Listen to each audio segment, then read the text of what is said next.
Good morning and happy Tuesday to you.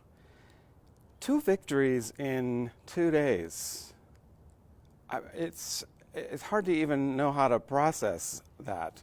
The Supreme Court ruling on gay and transgender workers, and they're going to change the name of Stapleton. I think I feel so accustomed to being disappointed by anything on the news, and certainly still. The news hasn't largely changed, but 2 victories in 2 days, that's a moment to stop and be grateful. I worked in Washington, D.C. 30 years ago now, and one of the things that came across my desk I'll never forget was a letter of termination by for an employee at Cracker Barrel, 1991. It was written on the termination form. This employee was fired because she was a lesbian, right there in writing, and it wasn't hidden whatsoever. And yesterday the Supreme Court officially said, nope, can't do that. I think actually Cracker Barrel had adopted more inclusive policies since that time, but seeing those words on a piece of paper was disturbing, of course. So one celebration, a victory, gratitude. The other is a little more complicated, a little more mixed. So I am so grateful that the decision has finally been made to change the name of Stapleton, to remove the name of the KKK mayor from the development where a number of our members live.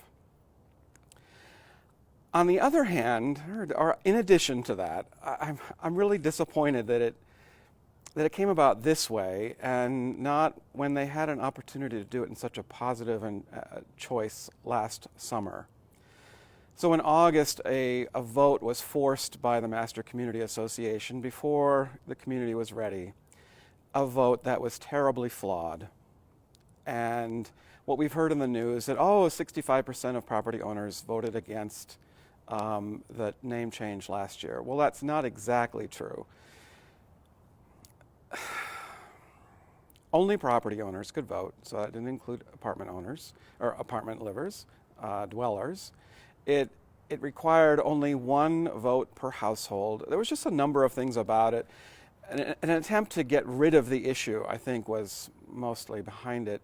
But it would have felt like such an amazing accomplishment if that election had gone differently less than a year ago. And now being sort of forced into it, people are being kicking and dragging, we have to do this.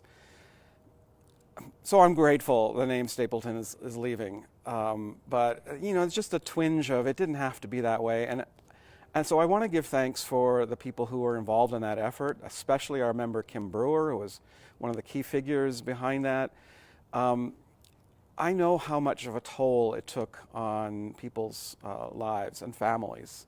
Following the vote last August, I spent a number of hours with people in the movement just trying to offer some pastoral care and support.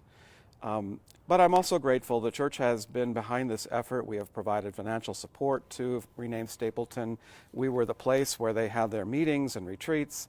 And I have personally talked about Stapleton in my sermons and written about it and have been used in their website. And so the tiniest little piece of support that we were able to offer, I am grateful that we contributed to the effort to finally rid the name Stapleton. And hopefully it contributes to a world in which we do believe we are becoming more open, inclusive, just, and compassionate.